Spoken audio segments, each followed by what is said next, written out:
The day my father was buried, my sister arrived holding the hand of the woman I was supposed to marry. I stood beside my father's grave, wearing a black suit, listening to the rain hit the umbrellas around me. Then I saw them. My sister Vanessa, and beside her, Emily, my former fiancée. 6 years earlier, Emily had promised me she would spend the rest of her life with me. 6 years earlier, Vanessa had been my sister and one of the people I trusted most. Now they were standing together at my father's funeral. Vanessa looked at me and smiled. Not an apologetic smile, not a guilty smile, a confident one. She walked toward me.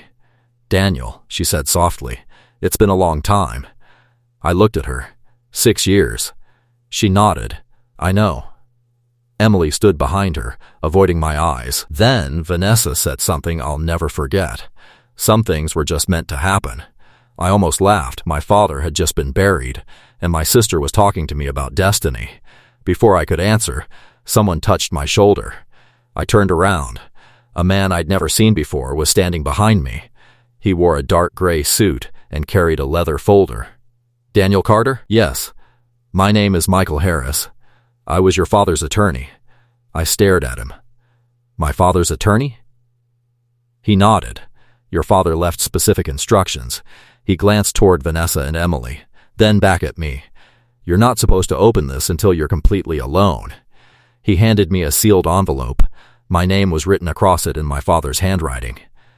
Daniel. Only Daniel. I recognized that handwriting immediately. My father had written my name hundreds of times.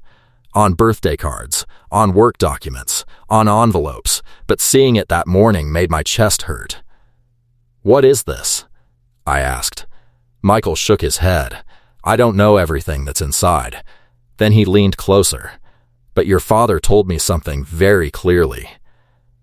"What?" He said that when you finally opened this letter, you would understand why he stayed silent for 6 years. 6 years. Those words hit me harder than anything else. Because 6 years ago, my life had fallen apart, and my father had been there. But he hadn't stopped it. At least, that's what I believed. To understand that letter, you need to understand what happened 6 years earlier. I was 28. I had a good job, a small apartment, a future I thought was already planned, and a woman I believed I would spend the rest of my life with. Her name was Emily. We had been together for almost 4 years.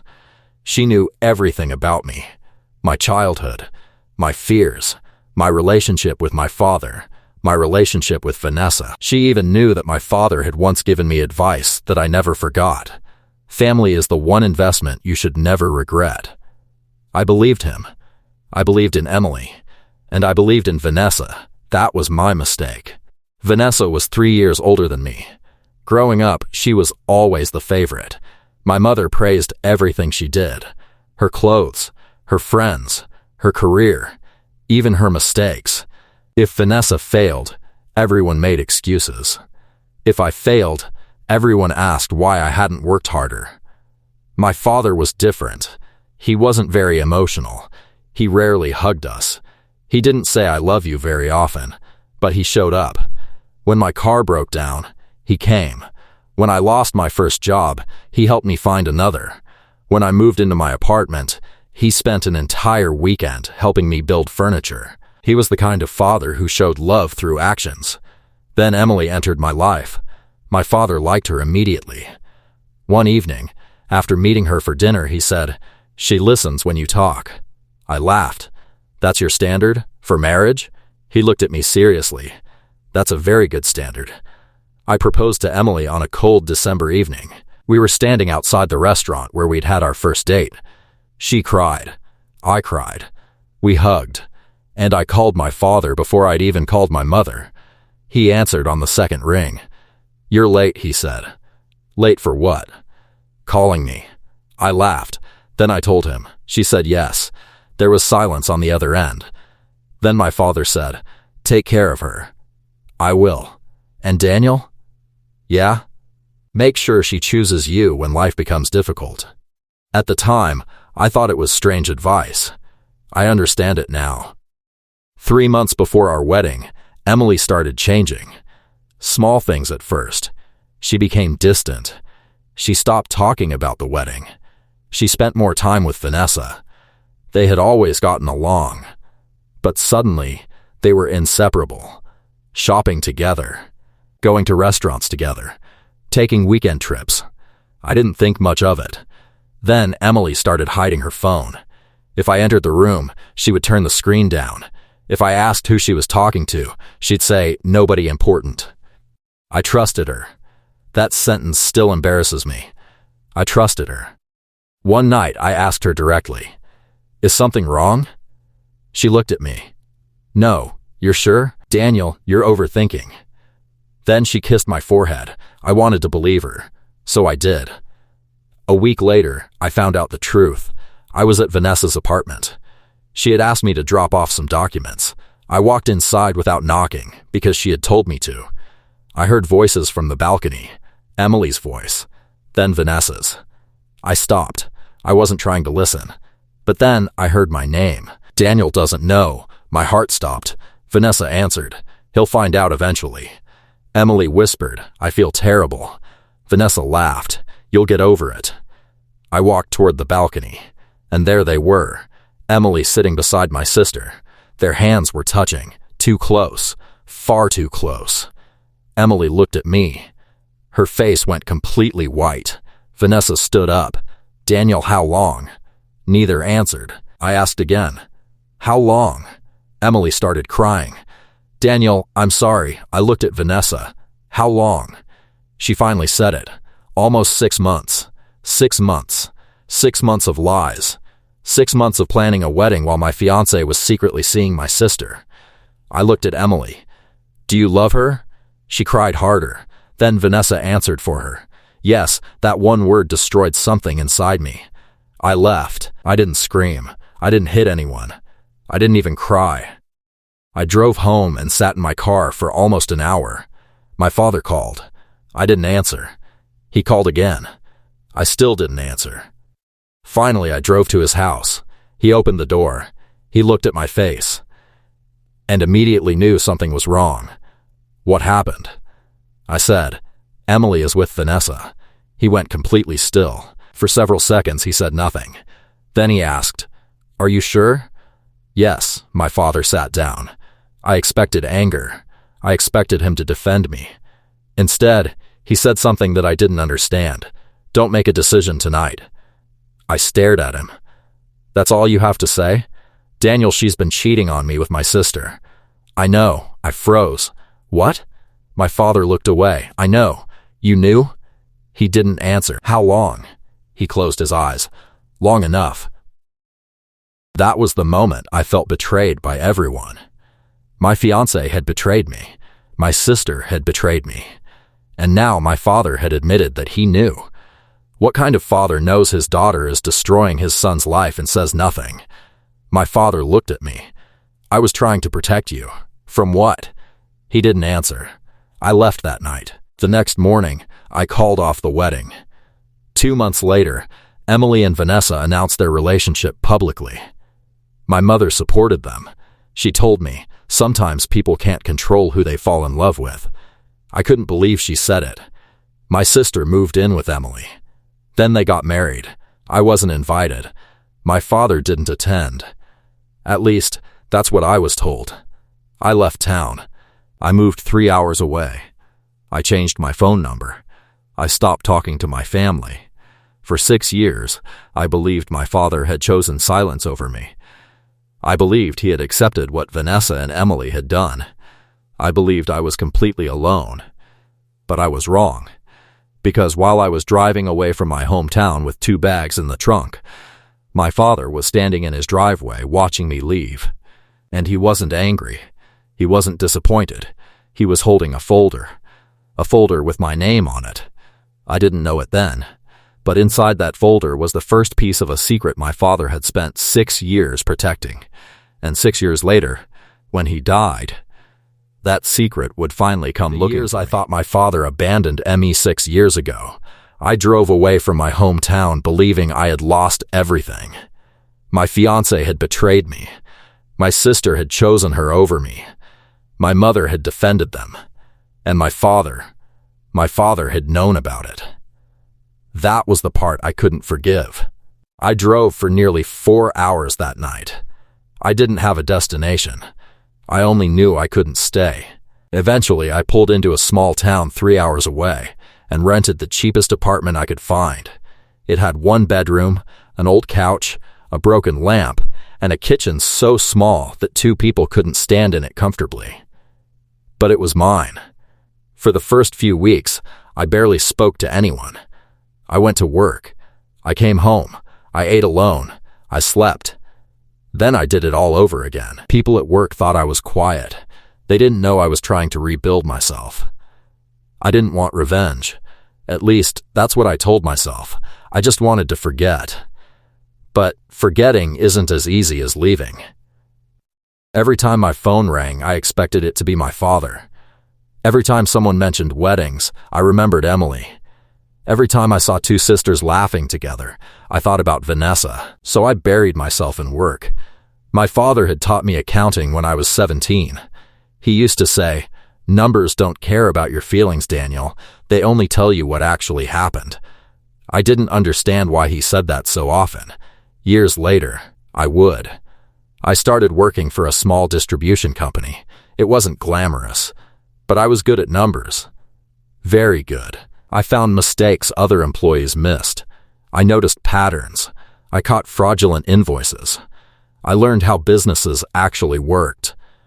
And slowly, I became valuable. My salary increased. Then I moved to a better apartment. Then I bought my first house. Then I started investing. For the first time in years, I felt like I was building something that belonged to me. But I never contacted my family, not once. My father tried. At first, he called every few weeks. I never answered. Then he sent letters. I never opened them. Then the letters stopped. I thought that meant he had given up. I was wrong. I just didn't know it yet. 2 years after I left, something unexpected happened. I received a package. There was no return address. Inside was a small envelope. I opened it. There was only one thing inside. A packet of tomato seeds. And a note. "Keep growing." No name, no explanation. But I knew the handwriting. My father's. I stared at that note for a long time. I wanted to call him. I almost did. But anger won. I put the seeds in a drawer. I didn't plant them. Not then. A few months later, I received another package. This time, there was a packet of flower seeds, the same handwriting. Spring always comes back. Again, I didn't call. I kept the note. I kept the seeds. And I kept pretending I didn't care. Then, my career changed. I was hired by a much larger company. My job was to audit financial records across several branches. It was difficult work, but I loved it. For the first time, I wasn't just surviving. I was becoming someone my father would have been proud of. And strangely, that thought hurt, because I still believed he had chosen Vanessa. I still believed he had watched me leave and done nothing. 3 years after I left, I got married. Not to Emily. Not to anyone from my hometown. Her name was Sarah. We met at a charity event. She was intelligent, independent, and patient. Most importantly, she never asked me to pretend I wasn't hurt. When I told her about my family, she didn't say, "You need to forgive them." She simply asked, "Do you want to talk about it?" Sometimes that's all you need. Someone who lets you decide when you're ready. We dated for a year before I proposed. This time, I didn't tell my family. I didn't want their approval. I didn't need it. Sarah knew everything. She knew about Emily. She knew about Vanessa. She knew why I left. And she knew about my father. One evening, she found the box where I kept his letters. She looked at me. "Have you ever thought about calling him?" I shook my head. Why? Because if he wanted to talk to me, he could. She didn't argue. She simply said, "Maybe he's waiting for you too." I didn't answer, but that night I couldn't sleep. I took out the old packet of tomato seeds, the one he'd sent me 3 years earlier. I finally planted them. They grew. slowly. Then, one morning, there was a tiny green leaf. I stood there, staring at it, and for the first time in years, I cried. Not because I hated my father, because I missed him. I still didn't call, but something inside me had changed. 6 months later, I received another letter. This one was different. There was no seed packet, no short message, just an envelope.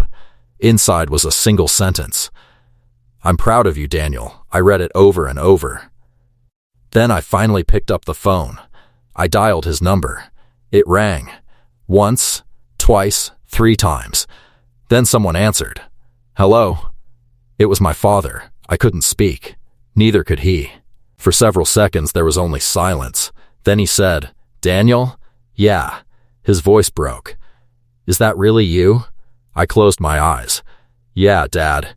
He breathed out slowly. "How are you?" "I'm okay." "Good." Another silence. Then he asked, "Are you happy?" I looked at Sarah sitting across the room. "Yeah." My father laughed quietly. "Good." I wanted to ask him why. Why had he let me leave? Why had he defended Vanessa? Why had he never explained? But I couldn't. Not yet. We talked for 20 minutes, mostly about work, the weather, the garden. Nothing important. But when we were about to hang up, my father said, "Daniel?" "Yeah? I need you to trust me." I frowned. "About what?" "I can't explain right now." "Why?" "Because if I tell you, you'll come home." I didn't understand. "Come home?" "Not yet. What's going on?" He hesitated. Then he said, "Just keep building your life." "Why?" "Because someday you'll understand." The call ended. I sat there staring at the phone. Sarah asked, "What did he say?" I told her. She looked concerned. "That sounds serious." "It does. Are you going back?" I shook my head. "Not unless he tells me to." I didn't know that 6 months later he would, but by then it would be too late. My father called me on a Friday morning. I was at work. I answered immediately. "Hey, Dad." "Nothing, hello?" Then I heard his voice. Weak, very weak. "Daniel, what's wrong?" "I'm at the hospital." Everything inside me stopped. "What happened?" "Nothing you need to worry about." "Dad, I'm okay. You don't sound okay." He laughed softly. "I never was good at lying to you." I grabbed my jacket. "I'm coming." There was silence. Then he said, "No, what?" "Don't come yet." "Why?" "Because Vanessa is here." My blood ran cold. "Why is Vanessa there?" "I'll explain." "When?" After what?" He didn't answer. "Dad?" His voice became quieter. "I love you, son." Then the call ended. I stood in the middle of my office. I didn't know what to do. I wanted to drive home. I wanted answers, but something stopped me. Maybe it was the same instinct that had protected me years earlier. So I waited. 2 weeks later, my father came home. He was weak but recovering. He called me again. This time, he sounded stronger. "Come home." I froze. "Are you sure?" "Yes." "Why now?" "Because there's something you need to know." I booked a flight. When I arrived, my father was sitting in his office. The same office I'd remembered from childhood. The same wooden desk. The same green chair. The same old clock on the wall. He looked older, much older, but his eyes were the same. He stood up. We hugged. It was the first time I'd hugged my father in 6 years. Neither of us said anything. Then he sat down. I sat across from him. He opened a drawer and pulled out a thick folder. My name was written on it. Daniel Carter. I stared at it. "What is that?" My father looked at me. "Everything I couldn't tell you." My heart started beating faster. "About Vanessa? About Vanessa? About Emily? About Emily? About why you let me leave?" He nodded. "That too." I reached for the folder. But my father stopped me. "Not yet." "Why?" "Because once you know the truth, you can't unknow it." I looked at him. "After 6 years, I think I deserve the truth." He nodded. "You do." Then he said something I'll never forget. 6 years ago, I didn't choose Vanessa over you." He looked directly into my eyes. "I was trying to save you from her." I couldn't breathe. Save me from what? My father opened the folder. Inside were bank statements, photographs, emails, business records, and one document that made my hands go cold, a company ownership agreement. My name was on it. I looked at my father. "What is this?" He didn't answer immediately. Then he said, "Your sister has been stealing from this family for years." I stared at the documents. "How much?" My father looked down. "More than you think." He turned another page. And she wasn't working alone. My stomach dropped. Who was helping her? My father looked at me. Then he said the name I least expected. Emily. I felt the room spin. Emily, my former fiancée. The woman I thought had only betrayed my heart. My father had proof that she had helped Vanessa steal from his business. But then my father reached into the folder again. He pulled out another document. "This is why I needed you to leave." I looked down. It was a legal trust agreement, and at the top was my name, Daniel Carter, beneficiary. I looked at my father. "What did you do?" He smiled sadly. "I gave you a future." I stared at him, but before he could explain, his phone rang. He looked at the screen. His expression changed. It was Vanessa. He answered. "Hello?" I watched his face as he listened. Then he said, "No." A pause. "I'm not selling." Another pause. His jaw tightened. "You tell Ridgeline the same thing I told them." He looked at me. "This company isn't for sale." He hung up. I asked, "Who's Ridgeline?" My father leaned back, and for the first time I saw fear in his eyes. "That's the part I never wanted you involved in." I stared at him. "What is Ridgeline?" He didn't answer. Instead, he pushed the folder toward me. "Take this home." "Why?"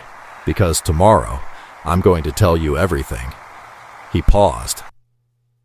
"And Daniel?" "Yeah?" "If anything happens to me tonight..." My heart stopped. "Don't trust Vanessa." That was the last conversation I ever had with my father. The next morning, my phone rang. It was the hospital. My father had collapsed. And before I could reach the hospital, he was gone. 6 years after I thought my father had abandoned me, I lost him. But he had left behind a folder, a company, a secret, and one final warning. Don't trust Vanessa. I just didn't know yet that the person I had trusted the most might be hiding an even bigger secret. The secret my father took to his grave. My father was dead. And I was standing outside the hospital, wondering how a man could disappear from your life twice. The first time, he had watched me leave. The second time, he had left me with more questions than answers. I drove back to my father's house before going to the funeral home. I needed the folder he had given me the night before he died. It was sitting exactly where I'd left it, on his desk. I locked the office door behind me and sat down. For a few minutes, I couldn't bring myself to open it. Then I remembered his last words. Don't trust Vanessa. I opened the folder. The first document was a company ownership agreement. My name appeared again and again. I read every page carefully. My father had transferred 40% of Carter Outdoor Supply into a trust under my name.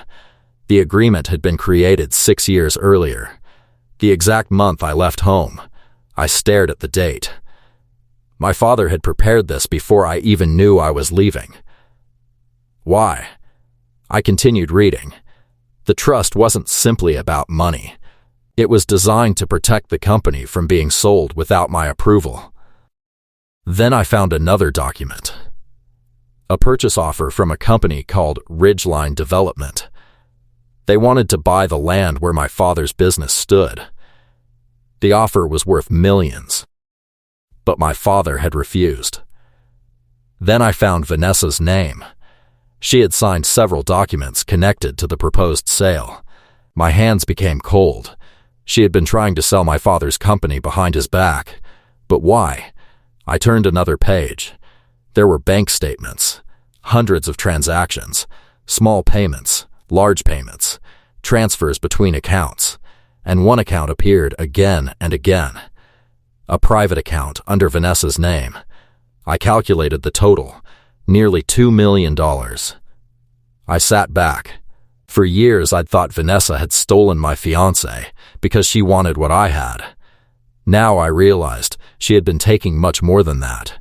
She had been taking from my father, from his employees, from the company he had spent his entire life building. And then I found Emily's name, emails, messages, bank records. My stomach turned. Emily had helped Vanessa. She had used information she'd learned from me to gain access to company records. I couldn't believe it. The woman I had once planned to marry had been helping my sister steal from my family. Then I found a photograph. Vanessa was standing outside a bank. Beside her was a man I'd never seen before. Underneath the photograph, my father had written, Marcus Reed, Ridgeline representative. I knew immediately. Ridgeline wasn't just interested in the land. They were working with Vanessa. I kept reading. Then I found something that changed everything. My father had secretly recorded a conversation between Vanessa and Marcus. I put the recording on. Vanessa's voice came through the speaker. Once Daniel is gone, Dad won't have anyone else. Marcus answered, and the trust? He doesn't know about it. Are you sure? He'll never find out. I stopped the recording. My hands were shaking. They had planned to keep me away. They had planned to control the company after my father's death. And they had been doing it for years. But there was something I still didn't understand. Why had my father allowed it to continue? Then I found the answer. He had been collecting evidence. He knew Vanessa was stealing. He knew Emily was helping. He knew Ridgeline was involved. But he didn't have enough proof to stop them without risking the entire company. So he waited. And he watched. 6 years. He had been watching for 6 years. Then I found another letter. This one wasn't addressed to me. It was addressed to Vanessa. I read it. Vanessa, I know what you've been doing. I know about the money. I know about Ridgeline. And I know about Emily. You have until the end of the year to tell Daniel the truth. If you don't, he will receive everything you are trying to take from him. The letter was dated 3 months before my father's death. I stared at the date. Vanessa had known. She had known my father was onto her, and she still continued. I closed my eyes. Then my phone rang. It was Vanessa. I almost didn't answer, but I did. Hello? Her voice was calm. Daniel, what do you want? I heard about Dad. I said nothing. She continued. I'm sorry. No, you're not. There was silence. Then she said, You don't understand what happened. I understand more than you think. She became quiet. What did you find? I looked at the folder. Enough. Her voice changed. Daniel, listen to me. No, you need to hear me. I heard enough 6 years ago. She took a breath. Emily wasn't supposed to tell you. I froze. What? She wasn't supposed to tell you anything. Tell me what? Silence. Then Vanessa said, Dad knew. I know. No, her voice trembled. You don't know everything. I stood up. Then tell me. She hesitated. Then said, Come to Mom's house. Why? Because there's something you need to see. I almost refused, but I wanted answers. I drove there that evening. My mother opened the door. She looked exhausted. Daniel, where's Vanessa? In the kitchen. I walked inside. Vanessa was sitting at the table. Emily was there too. I stopped when I saw her. 6 years disappeared in an instant. She looked older, tired, nothing like the woman I remembered. Vanessa stood. Sit down. I remained standing. Talk. She looked at Emily, then back at me. Emily and I didn't start this because we hated you. I almost laughed. Really? No, then why? Vanessa looked down. Because I was scared. Of what? She swallowed. Of losing everything. I stared at her. You had everything. She shook her head. No. She looked at me. You had Dad. I didn't understand. What does that mean? She began crying. You were always his son. I said nothing. He trusted you. He loved you. He believed you would take over the company. I looked at the documents in my hand. And you wanted it. She nodded. I wanted Dad to choose me. I shook my head. He didn't choose me over you. He did. No, he always did. She wiped her tears. You don't know what it was like. Then explain it. She took a deep breath and finally said, I'm not Dad's biological daughter. The room went completely silent. I looked at my mother. She was crying. I looked back at Vanessa. What? My real father was Dad's younger brother. I couldn't speak. My mother finally said, Your father raised Vanessa after your uncle disappeared. I sat down. Everything I knew about my childhood suddenly felt different. Vanessa wasn't my biological sister, but she was still my sister. My father had raised her, loved her, protected her, and she had spent her entire life believing she wasn't enough. Then Vanessa said something that made my heart hurt. I thought if I took Emily from you, you'd finally understand what it felt like. I looked at her. What did it feel like? Being second. I shook my head. You weren't second.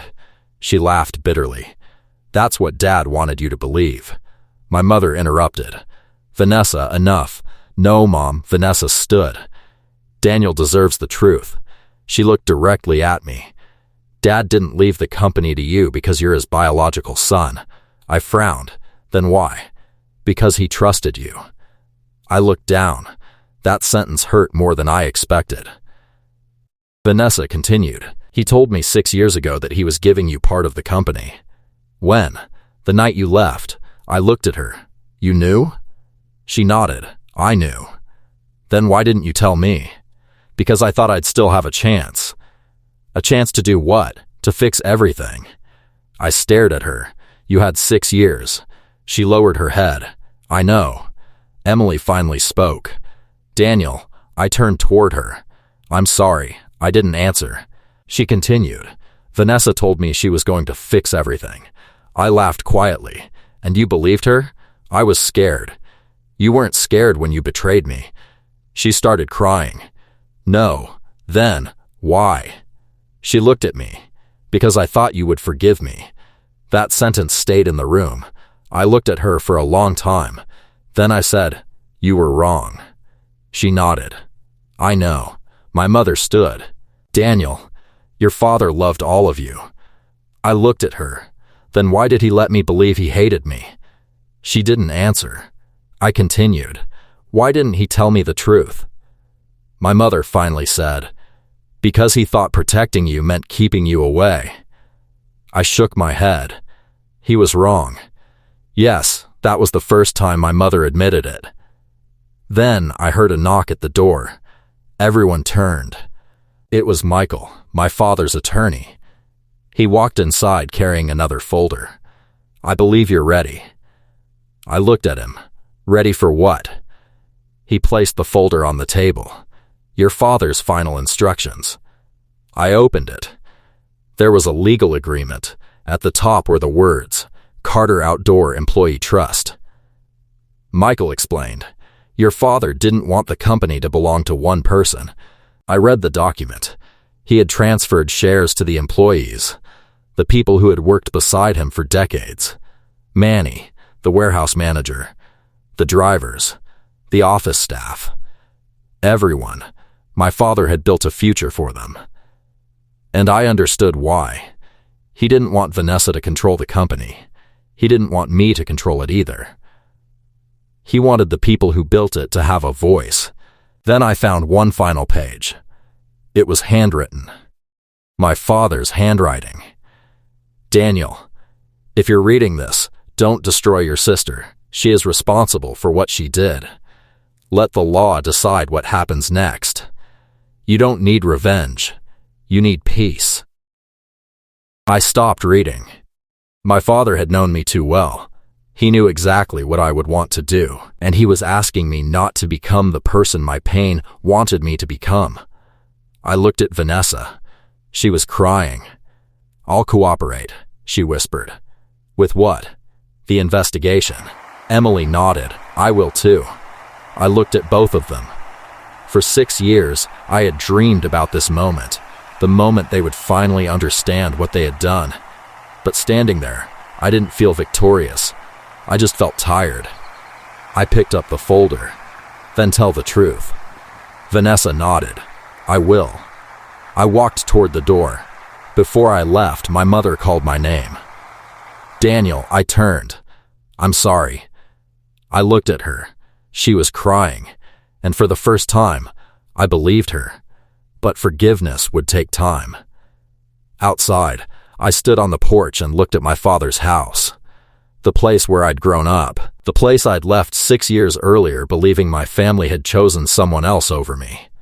Now, I knew the truth. My father hadn't abandoned me. He had been protecting me. But his protection had come at a terrible cost. I pulled his final letter from my pocket. There was one sentence I hadn't fully understood until that moment. Don't make your life another punishment for what happened 6 years ago. I looked up at the night sky and whispered, I won't, Dad, but I wasn't finished. Because the next morning, Michael called me. His voice sounded serious. Daniel, you need to come to my office. Why? We found something else. What? A document your father hid from everyone. I froze. What kind of document? There was a pause. Then Michael said, it concerns Vanessa. My heart sank. What about her? Michael answered, it may change everything you think you know about your family. I hung up, and for the first time since my father's funeral, I wondered if the biggest secret wasn't about the company. Maybe it was about Vanessa.